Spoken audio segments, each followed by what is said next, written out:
Hey everyone, welcome back to David's tutorial, and in this video I will show you how to play GTA V Online crossplay between Xbox and PC. Hello everyone, so here's an answer on how to play or crossplay GTA Vice City Online between PC and your Xbox. So the answer for that is that GTA V Online does not support crossplay between PC and Xbox, and here's what you need to do. So no, you cannot crossplay in GTA Online because PC players can only play with other PC players. Xbox One Series or the XS players can only play with other Xbox players. So no, you cannot cross. What you can do is that you can play together on the same platform.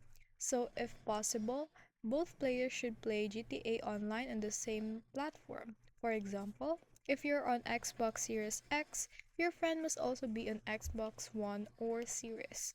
But if you're on PC, then you can also make your friend play also on your PC so that you can play together. That's all.